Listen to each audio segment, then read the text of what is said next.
I think the only appropriate introduction this evening is to celebrate along with and congratulate Tony and his new wife, Anita, on their wedding August 3rd. So, Tony, we're going to introduce you. Anita, please stand up so we can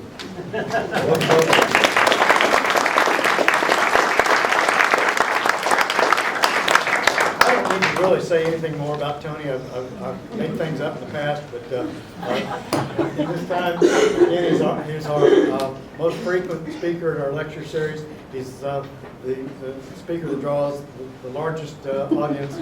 And Tony, with that, we're looking forward to your topic. Thank you, Ted. This is actually a surprise, I will tell you. Not just the nice cake that they made, but the topic is soil. When Chris and I discussed this, I said, nobody will come to this. Nobody. That and the fact that the NFL season starts tonight, you people crazy. This is really, did not expect this many people. So what this is tonight is sort of a short version of what we do in the fall at the nursery. We teach a much smaller group, a class about soils. It is sort of odd. I was sitting here thinking about this before we began, because one of the things JC and I diverged on greatly was soil and soil prep. JC was an advocate of absolutely no soil prep. Take the worst soil you can, cram it in there in the worst way you can, see if it survives, because that's what most homeowners are going to do. I am the exact opposite. We talked about this several times. I said, JC, why would you do it? Because then people can never see what the potential of the plant is. I want people to see how the plant could grow. And then for people to say, mine looks like this, theirs looks like this, maybe I should do some soil preparation. So it really is sort of odd to be here at the Arboretum talking about something that one of the few things that we differed so greatly on. So I'm going to share some of my insights that I have gained through really the last 25 years as we really switched how we went about gardening. The common gardening myth, we've all heard this. Plants don't know the difference between chemical and organic fertilizers. I heard this my entire life. I was trained. We can actually leave some lights on. I forgot to tell the light people not to turn them off. Okay. No, I was trained in the university setting, better living through chemicals. Spray first, ask questions later. Fertilize first, ask questions later.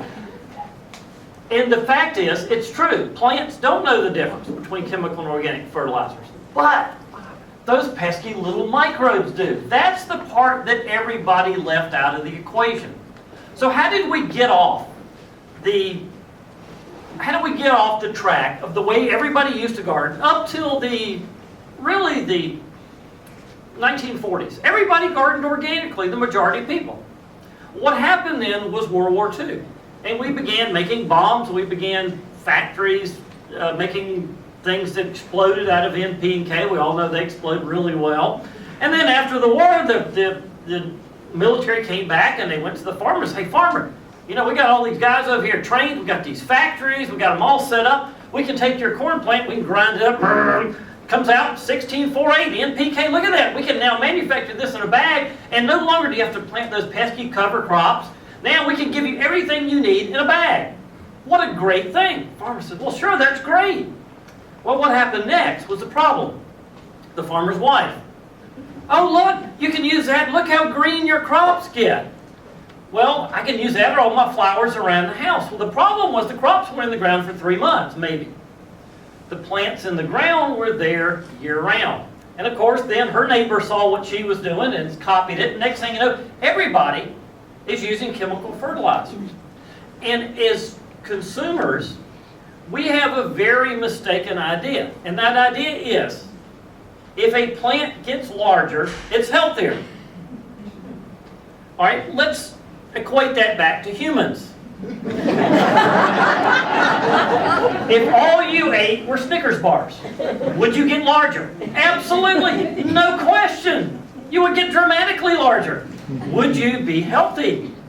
That is the difference. We see these Miracle-Gro commercials, spraying the plants. Oh, the plants get big and green. They're larger. They're lush. But are they healthy? And the answer is, in most cases, no, they're not.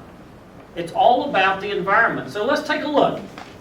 When we divide the soil up into looking at what is in there, what makes it work, we've got three types of properties we're going to talk about. Microbial, which are the little things we can't see. And that's the problem. We can't see them. We're very visual species, human beings. We like to be able to see things. You get the shovel of dirt, you look at it, it's dead. There's nothing in there. That's the problem. Until we put that under a microscope and see what's actually going on. Chemical. Yes, soils are chemical based. Everything in soils is chemical based.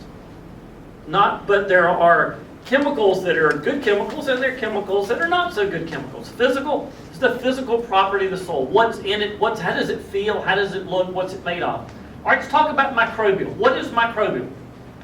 It's composed of microorganisms. Those are things, bacteria, fungi, actinomycetes, algae, protozoa, nematodes. These are things you can't see. I'm not going to get into the difference because we would all be asleep then. But they're little bitty things. You can't see them until you put them under a microscope. Then we have macroorganisms. We know what those are. Earthworms, insects in the soil. Generally over 30,000 species per acre. Think about that number a minute. 30,000 species. That's the ones you can see if you were out there. Microbes. Microbes need a food source called carbon. Carbon, we know, is one of the building blocks of life. Without that, the microbes are not happy. They get that through decaying organic matter. So that's where people mess up. When the leaves fall, what do? We clean them up. We take them out to the curb. We give them away. We bury them. Instead of feeding the microbes. So we've sort of got this thing backwards. I was always fascinated with things like nitrogen. Number one nutrient that people put out. And the more I thought about this as I began my gardening career, the more I thought, wait a minute, who's fertilizing out there in the woods? I don't see anybody out there spreading 10-10-10. But yet, stuff looks really good. So who is it? Then just had this light bulb moment. Damn, the air we're breathing is 78% nitrogen. Why in the world would we need to put nitrogen down there when we're already soaking in it? It's because we put out chemicals like salt-based fertilizers to kill the microbes. And when they kill the microbes job was to suck the nitrogen out of the air and hand it off to the plants. So when we kill the microbes, they can't get the nitrogen out of the air, the plants turn yellow, we put out more chemical fertilizers and kill more microbes, and we get on this merry-go-round. I remember when we first moved out to where we were, right as I was starting organics, we had a year just like this year, where it rained every other day, sometimes every day. And I remember driving home, and about the 1st of August, the tobacco was all yellow. Now, tobacco is supposed to turn yellow, just not the 1st of August. All the fertilizer were gone because we'd had an above average year. All that is figured out exactly. You need exactly this amount of NP and K to get your tobacco crop in and out. No waste. And the reality is, when it rains a lot, there is nothing else in the soil. It's all this artificial dye. There was nothing there for the plants. If you look this year, tobacco's turned yellow again, very early. I saw some soybeans today that were down about this high because they haven't taken care of the soil. All right, let's get into a little more details. Bacteria. In a teaspoon of soil, 200 million bacteria. Think about that a minute. Teaspoon of soil, 200 million of these little suckers in there. That's a lot of bacteria. Now, the problem is when you go in and you get a little bit of knowledge. You hear bacteria is bad, fungus bad. No. Are there a few bad ones? Sure, but the majority of them are good. The majority of fungus are good. The majority of nematodes are good. So when you hear those words, don't immediately think I got to run out there and spray something and kill them. All right, bacteria benefited by high organic matter and moisture. They will die or go dormant in dry soils. This is why when you hear people say stupid things, like a few years ago when we had a drought in Raleigh, don't water. Okay? You don't water, what's going to happen? All your bacteria are going to die. Your soil profile is going to go to all fungus, which is not good. So they say, oh, plant drought tolerant plant. Doesn't get it. I'm sorry. That's not the way it works. That's a very short-sighted approach by very short-sighted politicians who have no understanding and no knowledge of how the soil works. Because when you do this, your plants then are going to be under stress. And stressed plants, just like stressed people, get sick. Then what do you have to do? Then you spray with chemicals. So, you either got water or chemicals. What's your choice? Okay. Yeah, all this, I love the, I actually went down and spoke at one of the hearings they had, and they were touting this. Water is a precious, rare resource. Hogwash. Rare my ass. It's 60% of the Earth's surface. It's not rare at all. It's not precious. It's poorly managed by humans. But it's not rare and not precious. Just like organics are. All right? Population doubles every 20 minutes. So you can screw up your soil as much as you want. And as long as you have a pray come to Jesus moment, it will come back. You have not killed everything forever. What do? They break down cellulose. They kill fungi. All the microbes in there. It has what we call the soil food web. They all fight it out. They all keep each other in balance if our soils are correct. The bacteria eat the fungi. The fungi eat the actinomycetes. The actinomycetes eat the bacteria, and so forth and so on. It's a wonderful system down there. When the bacteria kill the fungus, that releases carbon that feeds the plants. It's a marvelous system going on underneath the ground that we don't know anything about because we can't see it. Take nitrogen from the air and ammonia from fertilizer and convert to nitrate. Very, very important production. They produce and release plant hormones. All right. Annuals, grasses, veggies, early successional species prefer bacterially dominated soils. This is why when you till up a bed, what comes up? Weeds. They love when you till. Why? Well, A, you've exposed the seed, but more importantly, when you chop a soil, that hurts the fungus. Fungus do not like that. Because fungus have long growths. They have long mycorrhizae attached to the fungus. They have what's called hyphae. And it's sort of like the fungus version of a root. And it can go feet. It can go yards. And when you till, you break that up. So the fungus then goes backwards. It just sort of shrinks back. The bacteria love that.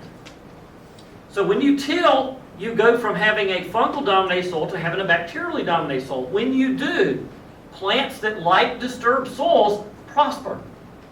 And those would be annuals. If you do a lot of annuals, till your beds. Grasses, same thing. They're early in the successionary process. Veggies. If you want to go good vegetables, I'm sorry, no-till does not grow as good as vegetables because that becomes a fungal-dominated soil, and most of your vegetables are early successionary plants. So breaking that up really does matter. Okay, actinomycetes. Most people have never heard of those. Again, they're tiny little things. I'm not going to explain to you the difference. 100 million in a teaspoon. Look like bacteria, act like fungus. Like bacteria, they have no activity in low pH. So if your pH is low, you've got no bacteria activity and no actinomycetes. You've got all fungal activity. All right, fungus. There's only 1 million of those in a teaspoon, but they are very active. Vast majority, excellent for plants. All right, just as I mentioned, at low pHs, they grow really well. So I talk to people, why not lime in my soils? This lime's too much. All right, if you don't lime your soils, what are you going to have? You're going to have a fungal-dominated soil. Which, as long as you're not growing a bunch of annuals, as long as you're not growing any vegetables, as long as you're not growing any grasses, that's probably going to work out fine for you. All right? Low soils have more ammonia, not nitrate. I'm not going to get into all the details. They kill nematodes and protozoa. Mycorrhizal fungus, we talked about. What they do, the tree roots exude carbon that comes out of the end of the roots. The mycorrhizae, they have this symbiotic relationship. They sort of bore in. They can extend the tree root surface up to 1,000 times of a tree. So when you have a drought, that tree, if it's a good fungal-dominated soil and the fungi are happy, that tree has a much better chance of withstanding drought and withstanding any kind of problems that can happen in the soil if your soil is microbially healthy. When they die, as I mentioned, they release ammonia, which the bacteria then convert to nitrate for the plants. All right, what likes fungal dominated soils? Perennials, shrubs, trees, and late successionary plants. So the less you till the soil, the better perennials, trees, and shrubs like that. All right, algae, I'm not going to get into all the stuff. There's 1 million of those in a teaspoon. Protozoa, 100,000. Protozoa, love that. That eats bacteria and fungi. So all of these together, they make things happen in the soil. They all fight each other out, and they keep everything happy, and they release the fertilizers for the plants to use. Macroorganisms. In a good, healthy soil, there can be up to 100 million per acre. These are tiny insects. These are earthworms, millipedes, spiders. Earthworms, I love this fact. In 1 year, an acre of earthworms pass 15 tons of soil, including organic matter. Think about that. That's like having little miniature rototillers in the soil. Now, you cannot go out and get a crappy red clay-packed soil with no organic matter and dump earthworms out there. It ain't gonna work. They will die. Soils are just like baseball fields. If you build it, they will come. If you put the organics in there, the earthworms will disappear. Will appear. I don't know where they come from, but they do. In good garden soils, there are 2 to 3 million earthworms per acre. That's a lot of earthworms. That's pretty incredible stuff. So if we don't kill them, but what happens when we put chemical fertilizers out there? What happens when you put 10-10-10? A good experiment I love for you to do is go home, get a pie pan, put some earthworms in your pie pan, then dump 10-10-10 on them. Anybody watch The Wicked Witch of the West? You know, the Wizard of Oz? Remember what she did? They put water on her. She like, that's what the earthworms do. They actually sizzle. You can listen. They sizzle. Now, most people can't hear because, you know, they're underground. Try the pie pan. It will totally change the way you look at salt-based fertilizers. Not pretty. All right, plant roots, as I mentioned, the plant roots release carbons and proteins into the soil that feed these microbes. That's what the microbes need for food. So when you get up all your debris, when you keep your garden nice and clean, you're starving all those microbes. They're screaming at you under the ground. It's like, feed me! So feel guilty next time you get rid of that. Okay. Let's look at chemical. Let's look at the elements. All right, structural elements. Everybody knows carbon, hydrogen, oxygen. You've got enough of those in the air. You're generally not going to need to put those out there. Primary macronutrients. Everybody knows N, P, and K. That's what we use. That's what we get out of the bags. Secondary macronutrients. Magnesium, calcium, and sulfur. Very important. Those are above that, those are your most important nutrients that you have in your soil. Then you've got the essential micronutrients. That's the things that it needs in a little bitty amount, but it needs them. Then you've got the stuff, it's nice if it has it, but the plant's generally not going to be a problem without it.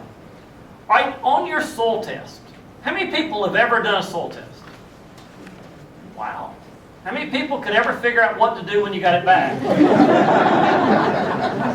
Oh man, where did those hands go? All right, touche. One of the things that they tell you on there, they got something that says cation exchange capacity, CEC. Basically what that is the ability of the soil to hold nutrients. Soil, along with everything in life, is electrically charged. It's all about electricity. Soil is negatively charged. The better the charges are, the better the negatively charged are, the better chance it has of holding on to positively charged, which are called cations, which are our fertilizers, our nutrients. Okay? Magnesium, calcium, potassium, and sodium. Those are the positive nutrients that it needs to hold on to. If the soil is not well charged, if it doesn't have a good CEC, you can put all the fertilizer you want on there and it's going to go right down through into the Neuse River. Not good. It's really not. So negatively charged is good. Now how do we increase the CEC of the soil? Compost, organic matter. That is the key. Ideally, the target number you want to aim for is 50. You will never get to 50. It ain't happening. If you got 20, you're okay.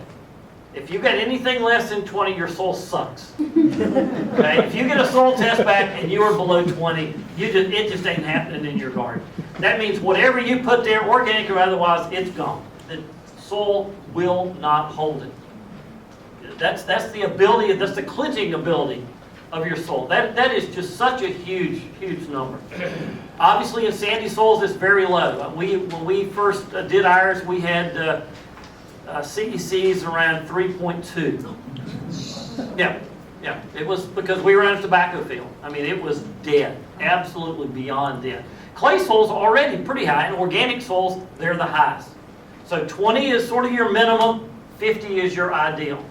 Electrical charge also is a key on how much water your soil holds. So if you're having a drought, if you've got a soil that is rich in organics, that means your CEC is high. That means when you water, the water actually stays there instead of running on through. That's why all these things are important.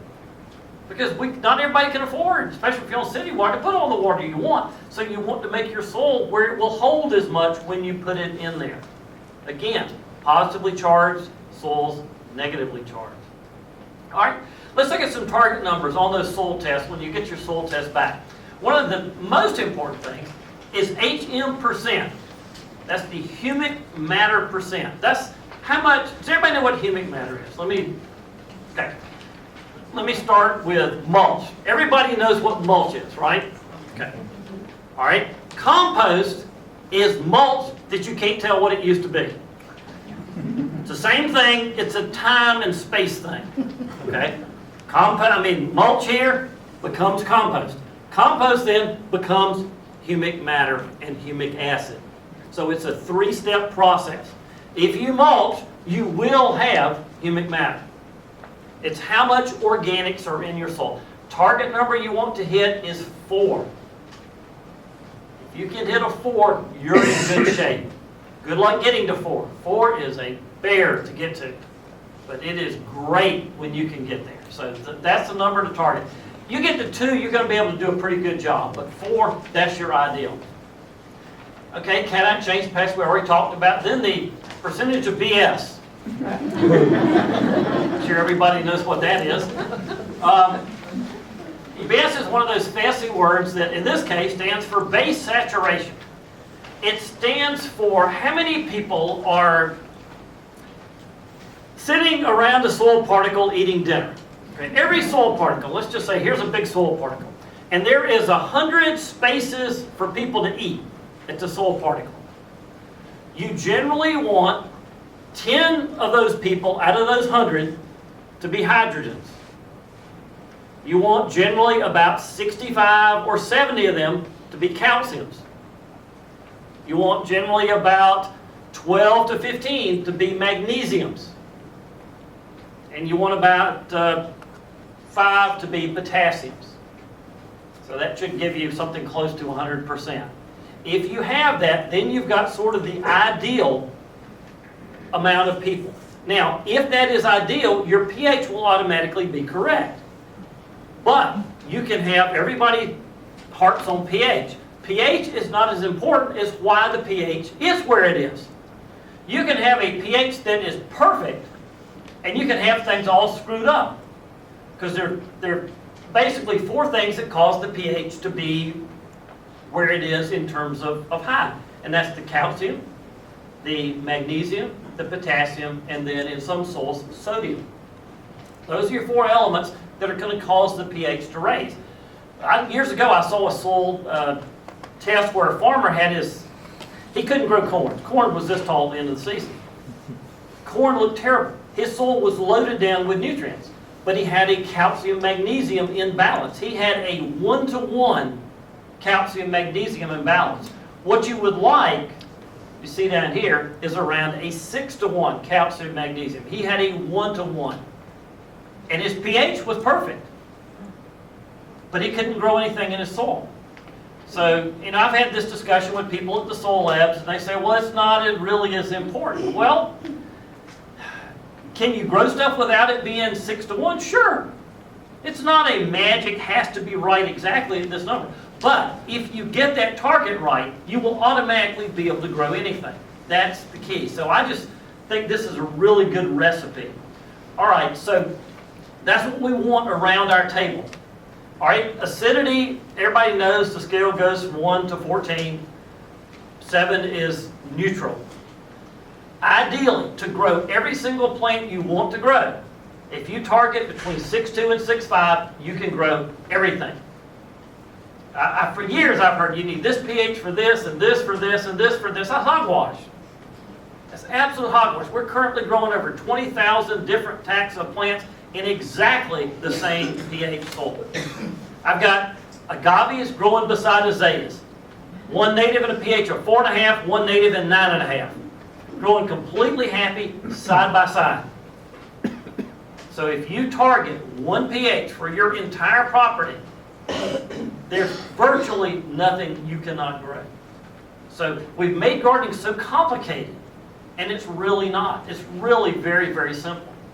All right, soil pH affects nutrient availability. We talked about it affects the fungus bacteria. It also affects what nutrients are available. If your pH drops too low, you're going to have certain nutrients. They may be there in abundance, but they're tied up in the soil. Our native pH, when we moved to our property, was 3.2. So I said 6.2 is sort of ideal.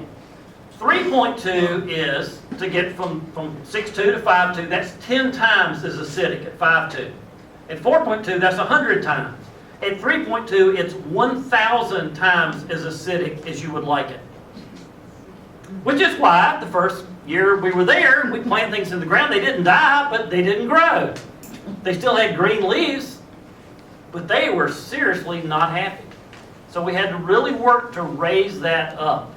All right, low soils are most likely to be nutrient deficient. Now, on your soil test, when you get this back, your phosphorus index, you want to be around 50 as a minimum.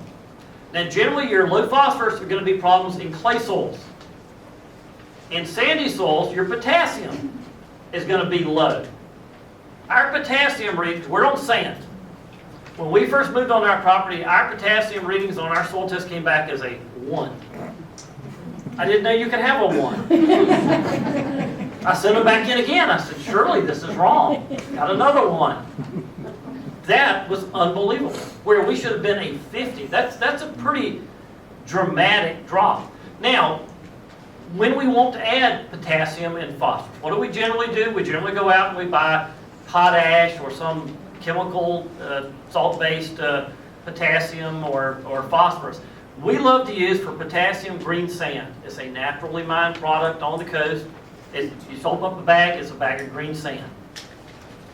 We tried for a couple of years to do it the normal ways. I got it up to 2. We started using green sand, boom, right up to 50. Absolutely amazing. So I have tried both ways. Normally people use superphosphate for phosphorus, which can break down into sulfuric acid. That's probably not a great thing for a lot of the microbes. So rock phosphate is what we have wound up using and does an absolutely fabulous job. So calciums, as I mentioned, ideally right around 65, 70. Magnesiums on your report. And these come back on your reports, these numbers, calcium, magnesium. So you get around a 6-to-1 ratio. So ideally around 70, ideally around 12. Don't get caught up in exact. Don't do that. Just get something that's remotely close. All right, there's your soil test, although they recently changed them. So this is all the stuff we looked at earlier. It's when you see them. HM%, humic matter, CEC. So here we've got a 12.8, and I said 20 was a minimum. So that means it needs more compost. Base saturation is 89. We said 90 was our ideal, so that's pretty darn close. So that initially, when I know the base saturation is 89, I know my pH is going to be close. And sure enough, 6.1. Great. My phosphorus reading, 74. I said I wanted a minimum of 50. We're good. Potassium readings, that's K. Now how K stands for potassium, God only knows. But I'm about 2/3 of what I need there, so I need to add some there. Calcium readings are a little high, so I said 70 was my ideal, magnesium 11, but that's close enough. Don't freak out over that. Then you go on down, you get numbers like zinc. Zinc is a number you need to watch. because zinc is one of those elements that you can get too much really easy. Now, you'd like your zinc readings to be down around 100 or lower. Doesn't need much zinc. When I was with the state out here at the fairgrounds, we had zinc readings on our test, most of them over 999. They were immeasurable, they were so high. You will see a lot of that. You will see that around old houses that had tin siding, tin roofs. You will also see that if you live near a road where you get runoff from a road, because roads are absolutely full of zinc from tires. Tire rubber is full of zinc. And one of the worst things you can have happen is water to run off a road. You test your soil, you will be shocked at the zinc levels. I mean, we're talking almost hazardous waste here. The zinc levels are so high. What's interesting, if you have trees in that, the trees will actually suck that up, and then the wood chips will be high in zinc. So be very, very wary of zinc. Zinc can be a real problem and very toxic. I know people over in Oakwood, for example, many people in older houses can't grow azaleas, and it's because of the zinc toxicity. There's not a whole lot you can do. You put a lot of compost in it, the microbes will eventually help on some of that. Zinc's a hard one to really tie up unless you get your pH too low, which is tied up, but then that creates other problems. Whoops, let me back up here. So you get these, this is what comes on your reports. It'll give you your readings for all of these and tell you if your response, and this is sort of weird. NCDA has this sort of strange way of doing the phosphorus and the potassium. It says 0 to 10, very high. That doesn't mean 0 to 10 is very high. It means 0 to 10, you will have a response to applying it is very high. It's a very, in my book, a very counterintuitive way of stating that. So you got to be sure you read that. So 50 is your good target numbers. Now, one of the interesting things, I talked a little about lime. Lime is very interesting because we don't always need magnesium in our soils.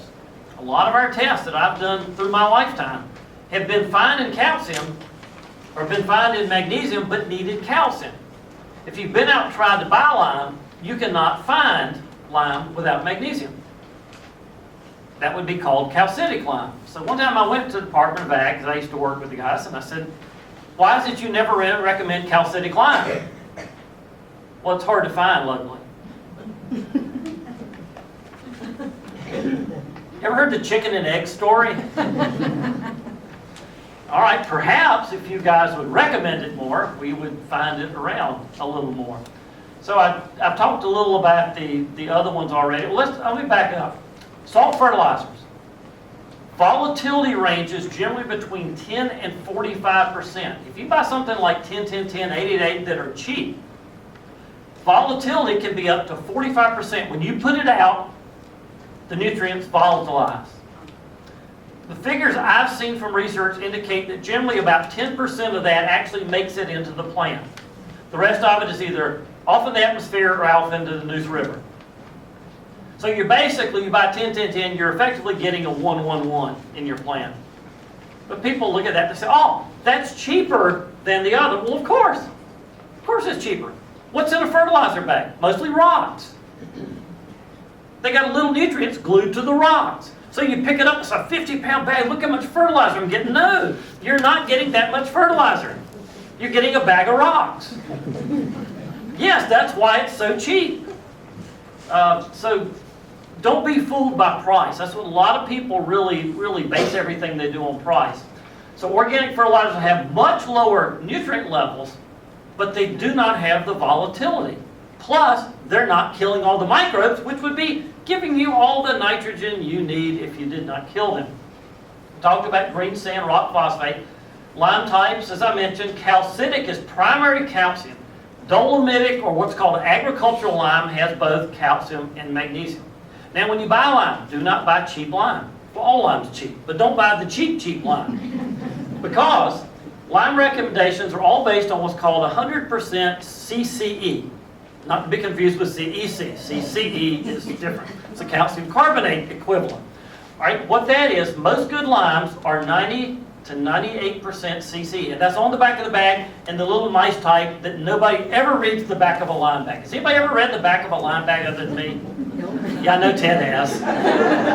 Yeah, maybe one more afraid to admit it. That's all right, you're in good company. You don't want something that's lower than that, because it's simply not going to be effective. You're going to have to put more of it out there to get the same bang for your buck. You want lime that's finely ground. And that's all on the back. Also, it tells you how much passes through a 200 mesh screen. The more that passes, the more effective your lime is going to be. So good quality lime, very important. When you're surface applying it, never more than 50 pounds per 1,000 square feet.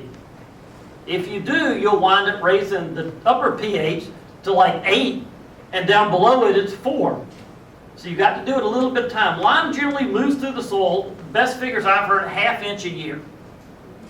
So if you can't mix it in, sparingly, a little bit each year, let it move through the soil profile. Very, very important. Pelletized lime. Now, when I grew up, there was no pelletized lime. Pelletized lime came about when people started buying nice cars. Because you could put powdered lime out, and if you did, every one of your neighbors had their car white.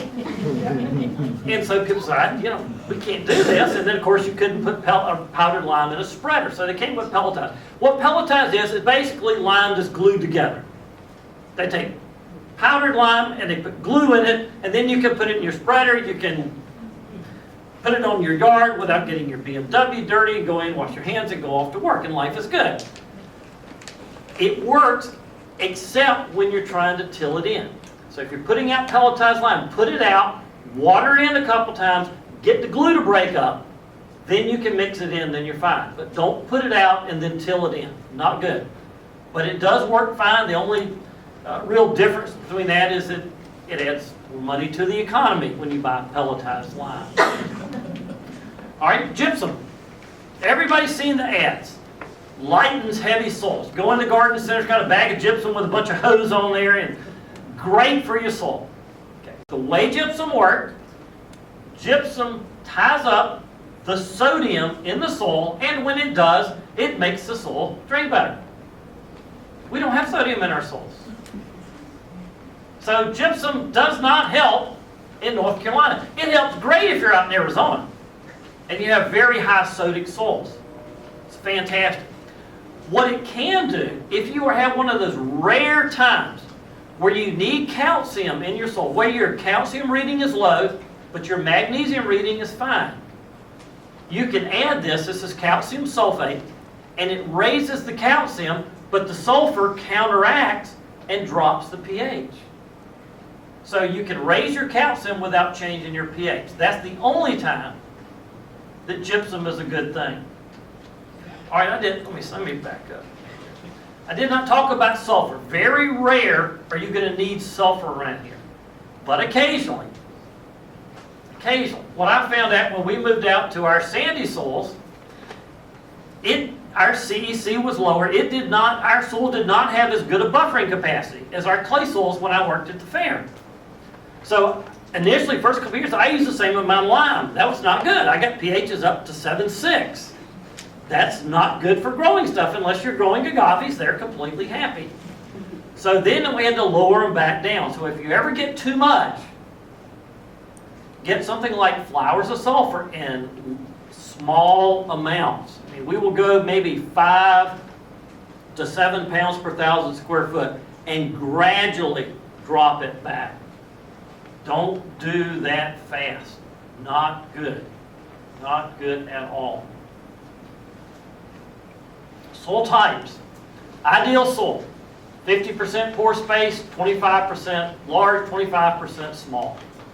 Sandy soils generally are going to hold less water, both because they're poorly charged and they have larger pore space. Clays, smaller pore spaces, holds more oil. We all know if it rains on a clay soil, you're not going to till it for a while. Just ain't happening. Sand, I can till our sand 1 hour after the rain stopped because it's gone. Silt, larger than clay, smaller than sand, and then just a little bit about the particles. Everybody likes to think that you can add sand to a clay soil and help drainage. As we all know now, you can make brick that way. Makes very good brick. Only when sand has been added to clay is more than 70% of the mix does the drainage actually improve. Before it's 70%, it makes it worse. So sand, not good. All right, soil amendments. We talked about what we're trying to do. We're trying to decrease compaction as well as feed the microbes. Now, compaction is a structural issue. Compaction is just as important as everything we've mentioned there. When a soil is compacted, it means walking back and forth like a pathway, having animals. You ever seen animals, dogs especially, walk beside a fence? Nothing grows there. It's not because they peed on it. It's because the pressure on their feet packed all the air out of the soil. Plant roots must have air to breathe. The microbes must have air to live. When your soil is compacted, stuff is not going to grow well. There's no ifs, ands, and buts around it. That's what compost adds. It's very hard to compact compost. Clay, on the other hand, very easy to compact. All soil amendments must create a bridge to each other to improve soil structure. This is why we don't want to layer soils. So many people that go out and they say, well, build a bed on top of the crappy soils. No, no, no, no, no. Not without an interface layer. If you got bad, crappy soils, put your good soil down there and mix it in so that you have an interface layer. It's all about that layer where the two surfaces meet. So often you hear people say, well, let's put gravel down there. Let's put loose oak gravel. Then I'll put my soil on top of that, and then it will drain well. No, that does not work. Drainage stops when a materials change in the soil. When materials change, drainage stops. So say you've got open gravel and you put your good soil on top of it. It rains. Water comes down, it pushes down, it hits the top of that gravel. It's going to sit there until it reaches what's called a perched water table, which means it's got enough pressure to then push out through that. So by doing that, it's just like having a pot and you put gravel to help drainage, you've just made your drainage worse. You've not made it better, you've made it worse. Everybody's like, no, I don't believe that. All right, did anybody ever watch Mr. Wizard? He has these great little experiments. Go home, take a sponge, fill it full of water, hold it up like this. Okay, and let all the water run out of it. When all the water stops running, what's left under it? Air. There's nothing more permeable than air. All the water will stop. Then if you take that same sponge and you turn it this way, more water will come out. And then when it stops, turn it this way, and even more water will come out. Now, you still got air underneath it. The only thing you've changed is the depth of similar material that gravity can pull through. Same in a pot. The deeper a pot is, the better the drainage is. And when you change that, and you put gravel in it, or you put gravel or good soil underneath bad soil underneath good soil, you're creating drainage problems. You're not solving. It's counterintuitive, and it's something you really do have to think about. All right, soil surface layer, we talked about. Carbon-nitrogen ratios. When you're dealing with compost, when you're mixing compost in, everybody says, well, what's ideal? 25:1 is an ideal carbon-nitrogen ratio when you're making compost. So when you're making it from yard, which means you need things that aren't green, 25 things that aren't green to every one thing that is green. That's basically a simple way to look at it. There are a lot of books written on this. Okay, we talked about the oxygen already. So when you're looking in your soil, and let me see, maybe I have this. All right, here we've got compost again. We've already talked about this. This is the unstable converted into humus by microbes and macroorganisms. Humus then is what improves the soil structure and water holding capacity. Mulches that decompose are good. We've got in this bizarre mindset now. People are selling mulches that never decompose. They're made out of bricks. They're made out of rubber tires. Are you kidding me? What the hell are we thinking? The whole purpose of a mulch is to feed the microbes. Everything else is a luxury. The fact that it might look good, the fact that it might keep the weeds down, that's a luxury. It's all about feeding the microbes. I want a mulch that in 6 months is decomposed. It's turned to humic matter. I don't want something that stays there forever. I know people love pine straw, but folks, you ever tried to see all the pine straw decompose? It takes years. If you want to sprinkle a little bit on that top, that's fine. But don't use that and think that's mulch. Just not doing it. Peat moss, I love peat moss. People used to, not so much anymore. People used to actually determine your garden status by how much peat moss you had. You know, you would buy it at the store. People, I swear, back in the 70s, people would stack it out by the driveway so all their neighbors could see it. Oh, you know, Marge, she's got 7 bales out there. Damn, she's a good gardener. Peat moss is one of the worst things you can put into the ground. Into the ground, we want to support microbial activity. Peat moss is dead. It's completely dead. It's been dead for hundreds of thousands of years. That's why it's great in containers, because it's dead. It supports no microbial activity. In a container, that may be fantastic. In the ground, it sucks.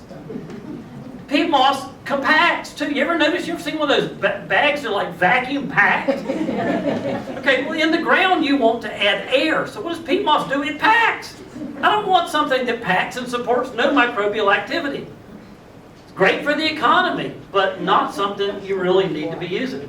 We talked about cleaning up the garden. Leave your debris out there, or take it out in the pathways, mow it, shred it, and then dump it back in. At least it'll look better appearance-wise to you. I like to add organic amendments, 50% to 50% my native soil. Our entire gardens have been done that way. 50% of everything we planted. That includes turf, folks. 50% compost, 50% native soil. What we're trying to do with all of this is reduce plant stress. That's the purpose of everything we're doing. Just like we talked about at the beginning. Plant stress is what causes our problems. I read interesting studies probably 10 years ago now. They used to wonder what caused Japanese beetles to come attract plants. And I often wondered that too. You know, do they have a binoculars? Do they have a GPS? You know, where's the grapevines over here? You know, let's go get this one next. And what the study said was they are signaled up to 5 miles away by electronic signals. It's a fascinating study. Whoever thought? But as we know, everything's run by electronics or electricity in our lives. What happens, nature does not allow unhealthy plants to reproduce. It's part of nature's survival. When plants are unhealthy or stressed, nature tries to take them out. Pine trees, when they're under stress, you get pine bark beetles. When plants are under stress, insects come in to attack them. The only insect, and that's probably, I'm figuring 85–90% of the insects. 10 to 15% come in by scent. That's pheromone. That means they have to live a part of their life cycle on the plant. Those you're not going to get rid of. Deal with those. But the majority of them you can get rid of by not stressing your plants. Stresses are due to nutrient imbalance in the soil. We talked about that. Moisture imbalance in the soil. And then other little things like the air, not in the soils.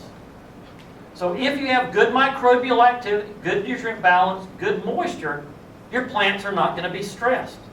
Your insect and disease problems are going to be virtually non-existent. If you come out to our open house, and we're open this weekend and next, I'd love for you to come out. Go around and try to find insect damage, disease damage in the gardens. You're going to have a hard time finding it because we don't let our plants be stressed. We did a little experiment a few years ago. We had a tour group in, I'm explaining that, and they were sort of looking at me like I had snakes coming out of my ears. So I said, well, let's walk over to my next door neighbors and let's grab some Japanese beetles off his grapevine. So we got us a good double handful. We took them back over to our grapevine and we dumped them on there. They sat there for 30, 40 seconds. And they all flew off. They loved his grapevine because it was under stress. They didn't know ours was a grapevine. All they knew is there was no stress signals coming from the plant. And it was really a neat little experiment. Try this. It's all about the stresses that we have. All right, I'm going to open it up. If we have any questions, any comments, you think I'm full of it? So when we're planting, so many people, they go in, they buy the plant, they dig a hole for the plant. Hey, no more holes. Beds, not holes, beds. Digging a hole, putting in really good soil, no good. No good. It is a waste. How long do you think those roots are going to stay in there? Unless it's like a miniature hosta and you dig a hole that big. Okay, that's fine. But no, the roots spread out. If I'm a tree and my branches go out, say that's 10 foot from here to here. I'm exaggerating a little bit, but men can do that with dimensions.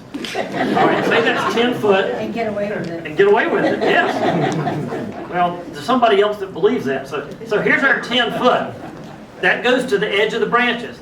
The roots that pick up water and nutrients are going to be from here out another 10 foot.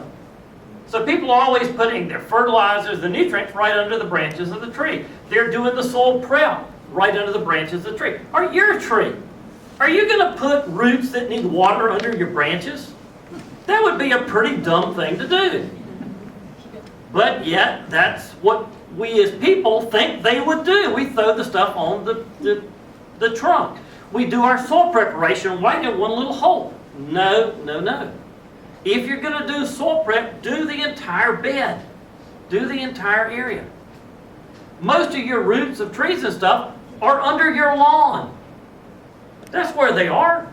They're not in those nice little beds. They're out in your lawn. If you did not prepare your lawn, your trees are not going to be as happy.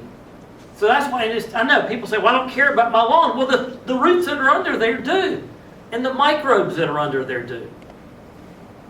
So I hope what I've been able to do tonight is to cause you to rethink a lot of what you've been told. And I'll tell you right now, don't believe anything you're told and anything you read until you yourself have tried it and it makes sense to you. Got a question over here.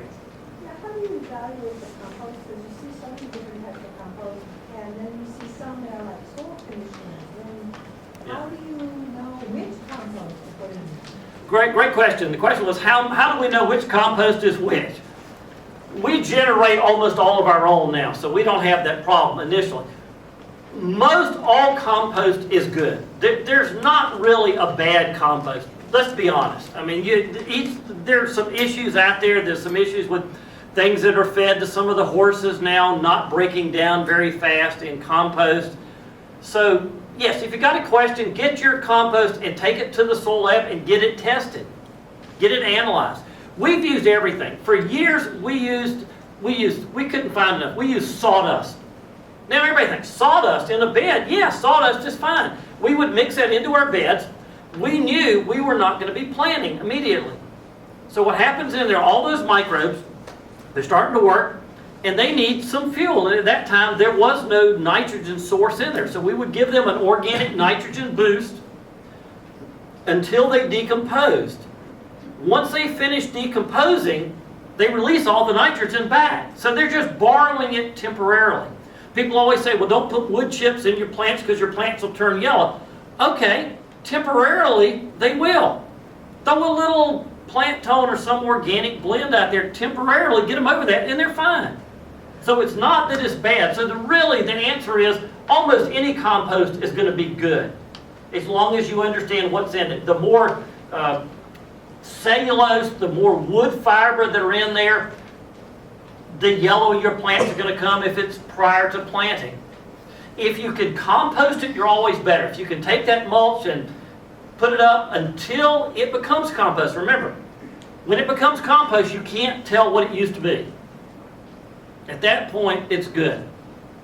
You know, if you use organic matters like some of the manures, like the chicken manure, those need to decompose first because they can be what we call hot. They can be very high in ammonia initially. So composting solves everything. It really does. The landfills have great stuff. Just absolutely fabulous. The only thing you would look at in terms of plants, if you're growing things like cactus and agaves, you don't want to use a leaf compost because that's going to hold too much moisture. You would want then to go to more of a bark-based compost that was different structurally. But that's really the only difference I would tell you with picking the different composts. And again, watch out for what's coming out of the horse stables because there are some pretty nasty chemicals. Yeah?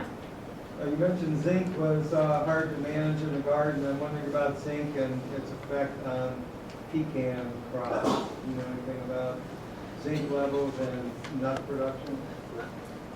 Generally, pecans like some zinc, but they don't like too much zinc. So I couldn't tell you offhand what the levels are that pecans will tolerate. When we had our garden in Raleigh, I will tell you we had a pecan tree that bore like crazy. And we had zinc readings 999 plus. The leaves weren't the greenest of any tree I've ever seen, but the pecan production was incredible. So my gut, based on that single experience, is that I think it's pretty darn zinc tolerant. Yeah. You can find potting soil that's got, I guess, silica gelatin that Mhm. is supposed to retains Yeah. moisture. Yeah. Does that adversely affect what's going on? The question is the silica gels that hold water. Well, they actually do work. They hold water. Now, I have not tried those in the last several years. They may have improved them, but the stuff when I tried them, they held on to the water so good that the plants couldn't get it. So I'm not a fan of those. I've tried them quite a bit and just have not found them to be very helpful. They sound great in theory, but you know, and again, I will defer if somebody can tell me that they've advanced them better. But I've just never been a fan of them. They've just never been a good thing to me. Yes? What pH of the straight compost come out at? Straight compost. Very interesting. You'll hear that, you know, you want to use these leaves and not these leaves and blah, blah, blah. Almost all compost, when it's composted, comes out around 7. It really, we've not found, we test ours regularly. When it decomposes, you may go through a little phase and it all bounces back. It really seems to come out around neutral. So we have not found it. We've not composted any straight pine straw, so I will defer to somebody that's had better experience. Marty? The town of Oxford has absolutely gorgeous leaf mulch Mhm. that you can go in and get, and it's free for your Yep. pickup truck. Yep. The trouble is, it's full of nutsedge and other noxious weeds. Yeah. And I got 2 truckloads of it, Yeah. and so I take the Roundup and just zap the nutsedge as it comes up. Is there anything that, I mean, I would love to use it, but I'm just afraid Yeah. to. Yeah, you always have a weed question, and if you have compost availability that's weeds, again, pile it up and let the weeds come up, and then get those wiped out, and then move it into the garden. Will it eventually, will the nutsedge eventually decompose? Oh, absolutely, yeah. Yeah, you can. The nutsedge will come up through it, and then you just wipe it out. You can do it either through solarization, which is covering it with the plastic and cooking it to death, or there are some chemical ways. You know, I'm not immune to using chemicals. It's just, in the majority of cases, it's just not the best solution. When we started, for many of you who may come about in the early years, we had most of our property covered up with plastic. We did incredible amount of solarization, and then read an interesting study. They measured the microbial activity after solarization and then compared it to Roundup. And Roundup was light years better than solarization was on the microbes. So we actually switched from something that would be considered organic to something that would be considered chemical. But that's really the only chemical that we wound up using. Yes? How do slugs play into the issue of plant stress? Great. Slugs. When we moved out to our current property, we had the best slug problem that you can imagine. I mean, we had hostas, you know, the slugs like sent out emails. You know, emails were fairly new, but they got on them really early and said, come on in for the feast. What we found is once we switched over to all organics, once we got the garden healthy again, slug damage disappeared completely because our toad population exploded. It was absolutely the most amazing thing. We probably used tons of slug bait the first 5 years we were there. We haven't used any in 20 years. It's absolutely remarkable. Do we still have a few? Sure. But do we see damage from them? No. It's been the most amazing thing. And again, you need to have it where the toads like it. They like it moist. They like a good rich compost. It's really been incredible. Great question. Have you Yes. found a miraculous solution like that for voles? Not an organic one, no. Well, cats are sort of organic, but voles are very easy to kill. They're not hard to kill at all. I think people just more enjoy gnashing their teeth. But as I told somebody, when you're pissed off enough, you get some Rosol, you follow instructions, they're very easy to Well, kill. I love chipmunks, but I hate voles, and I don't want to kill Yeah. chipmunks, so I've been afraid of Rosol. Yeah. That's going to be, you're just stuck then. You're just, I would just suggest going out at night and painting all your your voles with racing stripes and pretend like.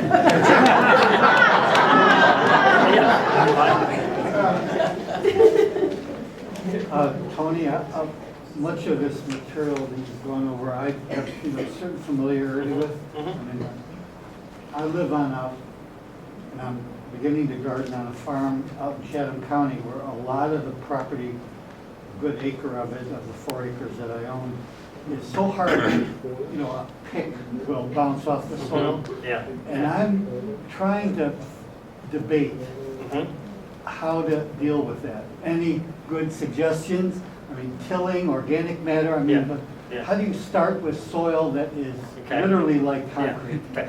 The best way in that case is to find somebody who is chipping trees and get them to come in and dump. When we were, a few years ago when they built down near us, they put in a 2-mile extension of Timber Drive, and they cut down Lord knows how many trees, and we got all of them. They chip them up for you. They will bring them to you. You just have to look at where they're developing, where they're building, because they're now chipping everything. They used to be able to bury it. They used to be able to take it to landfills. Not so much anymore. Find them, just get them to come out, take a dump truck, and just spread it out. But you Let got it that compost. horizon. Would they need to break the soil up a little bit to get that? Because otherwise you've got that layer cake again. What you want to do is just leave it, and just put it out there and let it decompose. That may take 2 or 3 years. Then when it starts to decompose, then get your tiller and run through. And what's going to happen, when it decomposes, let's just say here's your soil profile and you put your compost on top. As it decomposes, first the compost, then the humic matter, you're going to start seeing like this. If you dig the soil profile, you'll see the humic matter begin to go down through. That's a long process. But leave it out there, spread it a foot thick. 3 years, then go in with the tiller, and then you've got a good base already. But that's going to help the initial way to loosen it up. So that's the key, is just finding loads of compost. And again, you can grow green crops as well. You can grow some alfalfa, you can grow a lot of the grasses, even annual ryegrass. Grow that up for several years and then just let it fall and just keep doing it. And that's going to build, especially in areas you're not going to be in for a while. I'd definitely put the cover crops in and just let those start to gradually build. And you'll be amazed that humic acid will start gradually going in. But yeah, you don't want to plant in that layer, absolutely. Yes? How many specific areas should you test? Great question. For soil tests. Soil, Okay. in a, say, half-acre yard? Okay. There's no set rule, because you may be in an area that has 5 soil types in a half acre. You may be in an area that has 1 soil type in a half acre. What I generally tell people is look at what the area was used for prior. And if it's all been one big field, you can probably send off 1 test. But when you take 1 test, let's just say this room was a half acre, and it had all been treated the same. I would go get a sample from here, a sample from here, a sample from here, mix those 3 together, and then send 1 sample off. Because what you're trying to avoid, you might, 10 years ago, somebody might have dropped a bag of 10-10-10 in a spot. And so by taking several samples, you dilute that, and you get a much truer reading. We take every year about 250 samples a year, because we have that many beds that were prepared at different times in different ways. So we're sort of the we're the nightmare of the soil lab. They don't like us. Now the soil lab has recently done something very interesting. They realized we're busy as hell from December to April. So we're no longer going to do your soil samples free if you send it between December and April. If you send it between April and December, it's free. If you don't, we're charging you for it. That's to try to get people to think about soil tests other than in the winter when they're sitting at home. I think they're gonna start in November, actually. November, okay, all right. There you go, thank you. $4 a box they're gonna Thank you. charge. Yep, which is still cheaper than most states. Yeah, does that help? Okay, question back? Will tilling the soil too frequently hurt it? Tilling the soil too frequently hurt it. If you're after fungus being in the soil, absolutely. Tilling the soil too often does two things. It destroys the soil structure, which is not good, because we talked about the soil structure. So yes, too much breaks down the structure, but it just ruins your fungus in the soil, because you're just slicing all those hyphae. Every time you put a tiller in the soil, the fungus are screaming at you. They are begging you not to. So tilling, yes, only if you've got a bed of annuals, a bed of vegetables that every year or so needs to be tilled, sure. But anytime you can avoid it. But again, when you're going in, you're starting from scratch. In my opinion, that's the best way to do. It's far better than, have you ever heard of double digging? That was sort of the flavor that went back in the 70s. Absolute disaster. It's hard work, it's a disaster. Why is it a disaster? All right, in your soil profile, you have all different types of microbes, especially bacteria. You have two divisions of bacteria. Bacteria that like to breathe, and bacteria say breathing, screw it. Okay.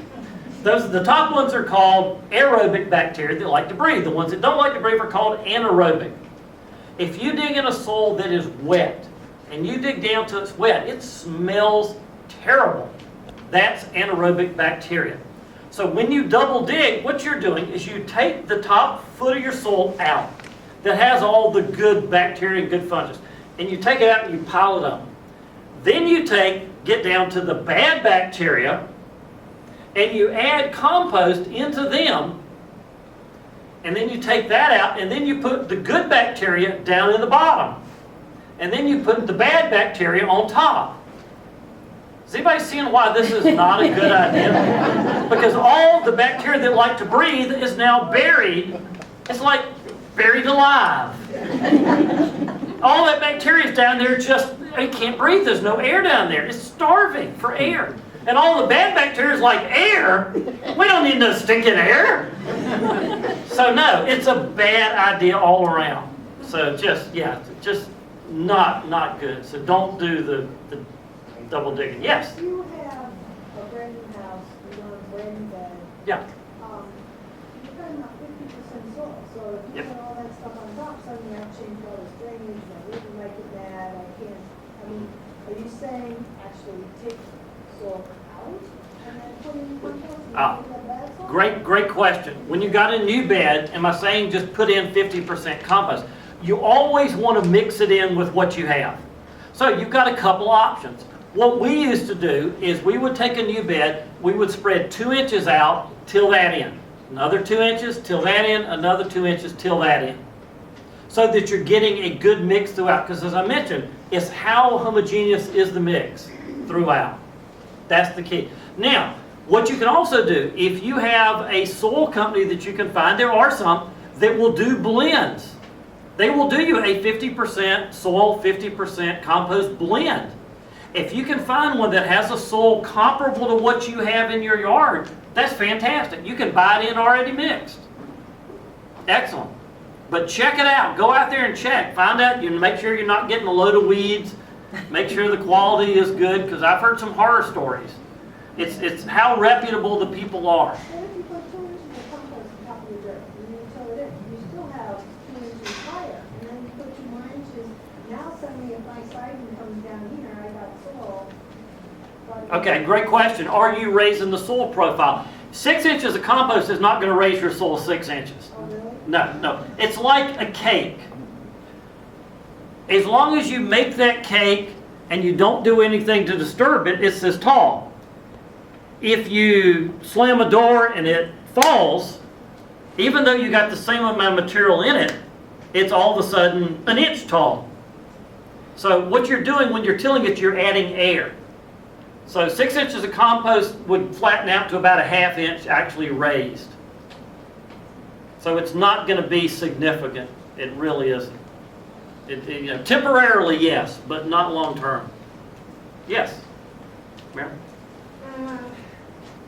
You know, in my next life, I can probably do this, but speaking for probably 1 or 2 other people in Yeah, here, yeah. we've been seduced by plants, we've covered our real estate, we're not likely to go back and do this. Mhm. Is there any top dressing shortcut hope for us? Yeah, absolutely. Is there a shortcut if you've already got your gardens planted? Absolutely. It's still about compost.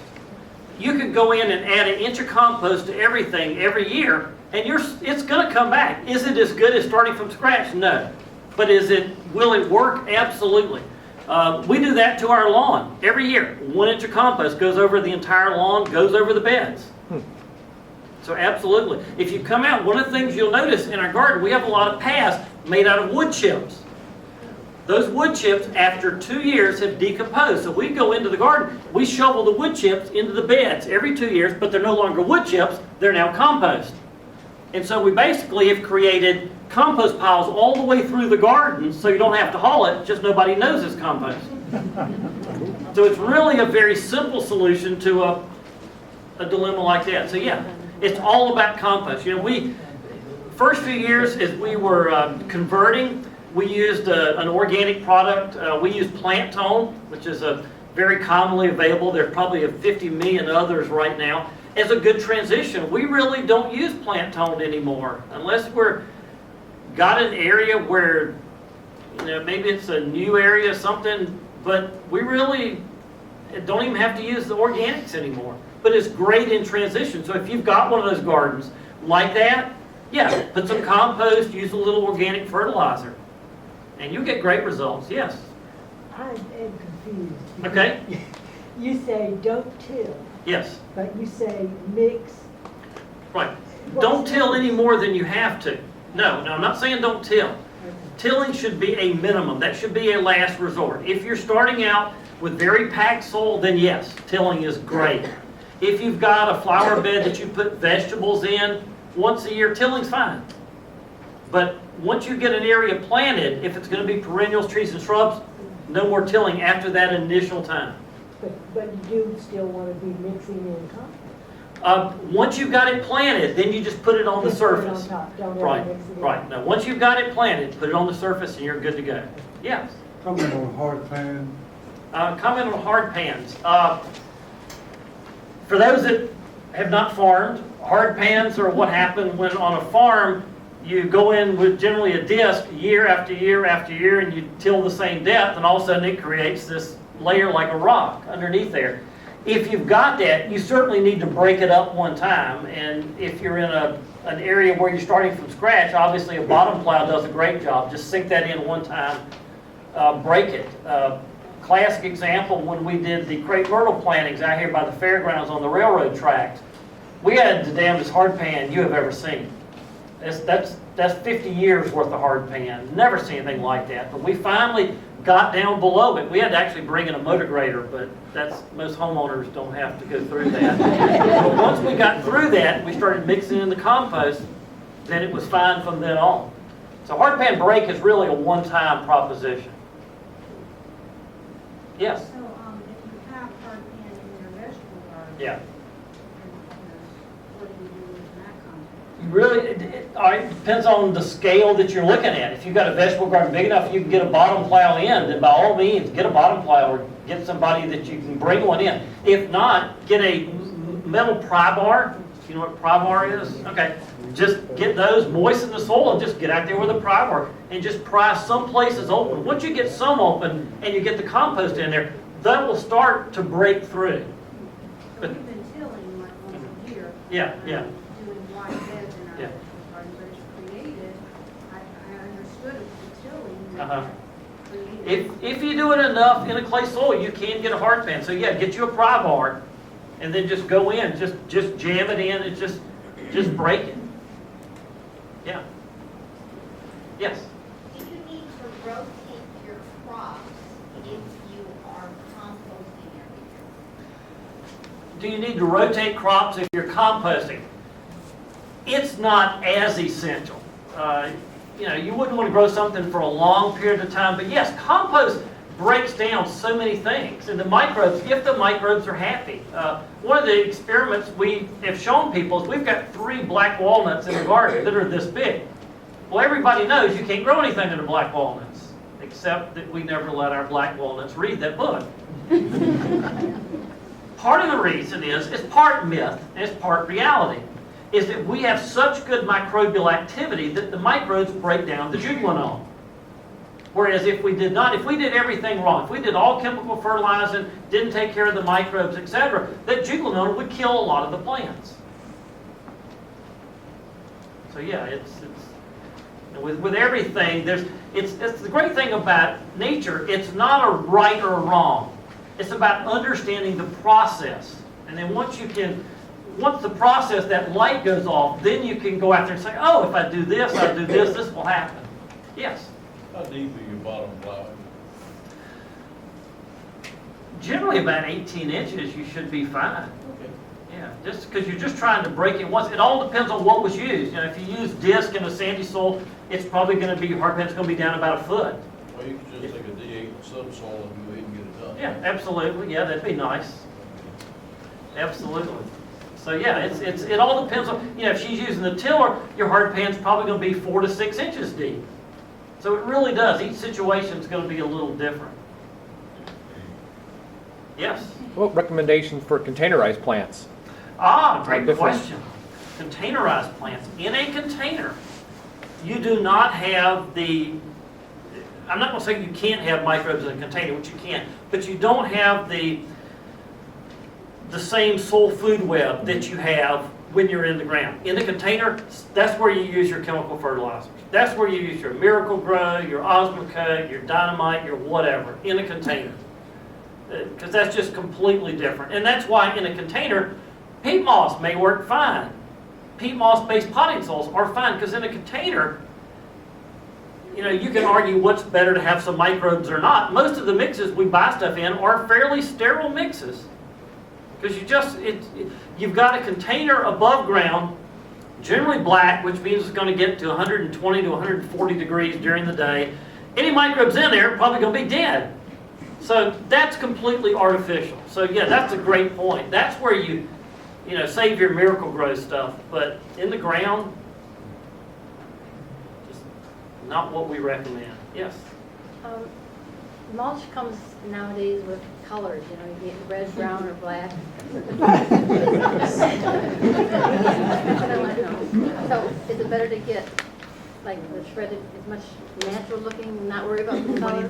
Yeah, it's better to get natural because, you know, every dye is going to be different. But if the dye is such that it's going to be permanent dye, which is what they want because they can sell it and it lasts longer, that's just not a good thing because then it's not going to decompose. Many of the dyes are part of a treatment to keep things from decomposing.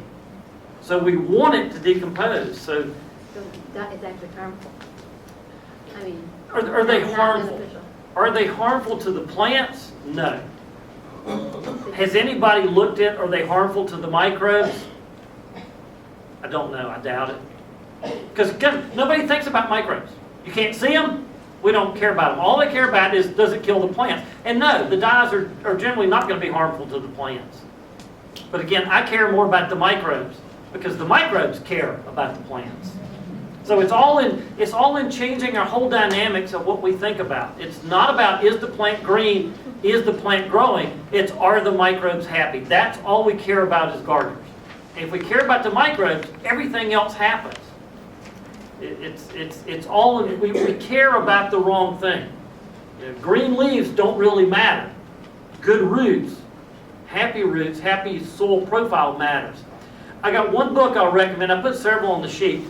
There's a book called Teeming with Microbes. It's a little $20 book. Probably one of the best books ever written for gardeners.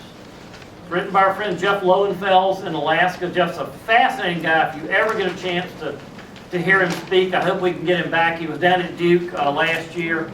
He's from Alaska. But absolutely fantastic book. It's the first book, it really gets it. He understands the soil food web. He really explains to you. There's a lot of great photos so you can see what's going on under there. I just can't say enough great things about that. Yes? Another question. There's mycorrhizal products out there where you can sprinkle it on a root ball as you're planting it.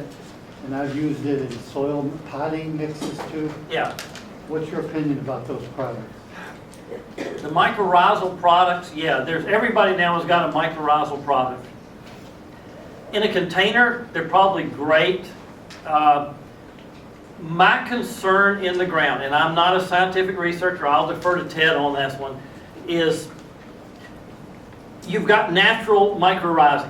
When you go bringing in mycorrhizae from outside and putting it into the native, is it going to outcompete the native? Is it going to function well with it? Will it die out? Will it even live long term in the areas? I remain unconvinced. It's still, even though they've been out now for probably 25, 30 years, it's still fairly new.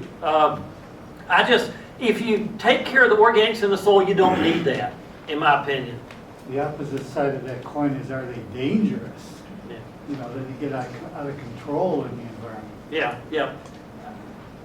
I'll have to defer to someone that's researched that. I'm just not a big fan of, you just don't know. Everything changes the soil profile. Now, will nature adapt always to whatever we do? Absolutely. It's just like when earthworms were brought in from Europe.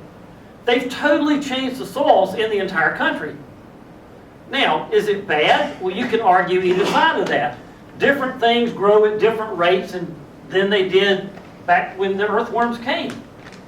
Is that good? Is that bad? Nature will always compensate. Nature will always heal and reach a new equilibrium. So even if we bring that in, is it the end of gardening as we know it? No. Nature, we can screw up all we want. Nature has this great ability to fix things, and when it gets tired of us, it'll just dump us off and find a new species to take our place. Any other? God, there's a lot of questions. Yes. Oh, please, that's what we're here for. How long would you grow tomatoes in the same raised bed? Same raised bed. Again, if it's really good, you've got good microbial activity, I just don't think it's going to be a problem. I'm just hard to be pressed. I don't grow tomatoes like I used to, but I never saw it a problem. As long as that soil is just incredibly microbially active. It's in soils where we have the problems with rotations. It's where we have no microbial activity. We're farming without the use of organics. That's where the problem started occurring, and that's where all the crop rotation stuff came, because you have pest buildup, you have just toxins in the soil. There's a lot of issues involved. So again, if you're good organics, I'd just be surprised if you've had a problem.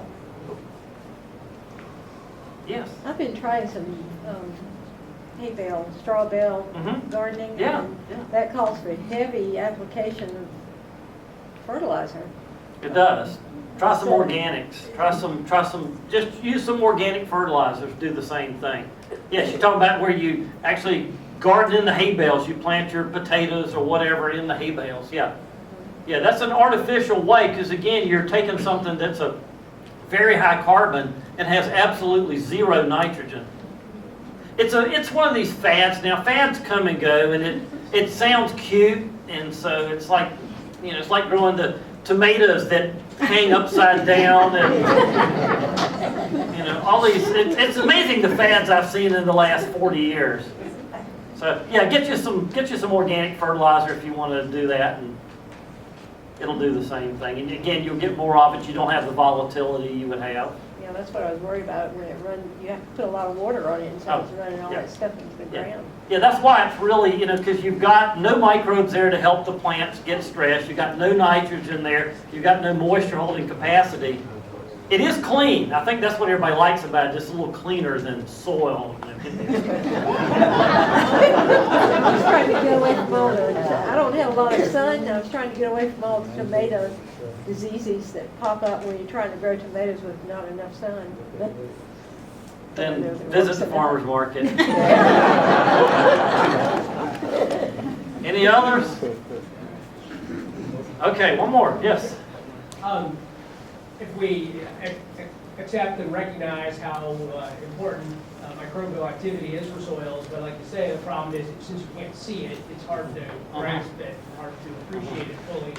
Is there any way to gauge or measure or assess the condition of the soil from a microbial standpoint, other than Right. sort of inferring it from how the plants Yes. are performing and the soil tests and so on? Great question, yes. To my knowledge, there is only one lab in the country that does that type of testing now. It's just changed hands recently. It's called Earthfort.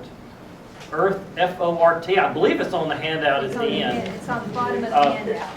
Earthfort.com. They're out in Oregon, and we had ours done. They actually will give you the percentage of good nematodes and good bacteria, and what's the balance, and is it a good balance? So, absolutely, yeah. What's interesting, the lab was started by an ex-Oregon State professor, and it became so popular that she had to leave the university because she was making far more money and was far more popular outside. And most of their testing now comes in from outside the U.S.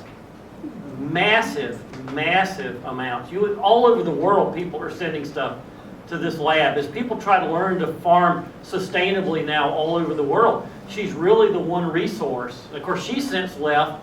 She sold it and actually moved went to work for Rodale. So is doing some really great work there. Elaine Ingham, if you ever get a chance to hear her speak, oh my God, just incredible. I stumbled on her at a seminar one time and it was just spellbound. She's amazing. But her lab now, the lab she sold is Earthfort, and they can do that kind of testing for you. Roughly, what does that cost?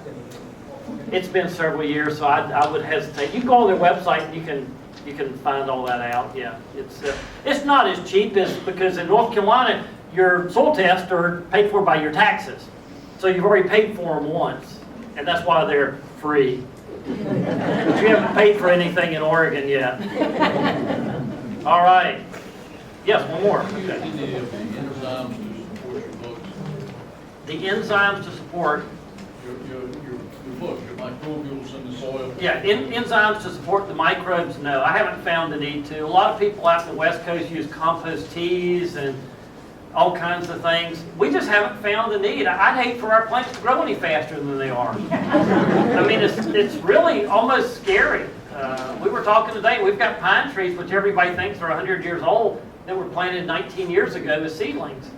I'll have to have my own cherry picker if I have things grow faster. So. Well, it's kind of a popular thing in some places. Yeah, it I just is. wondered if you had tried it, because you like to try it Yeah. before you support it. I do. No, we just haven't found the need. We're very happy doing our 50% compost, 50% soil, and letting things grow its butt off. Thank you very much.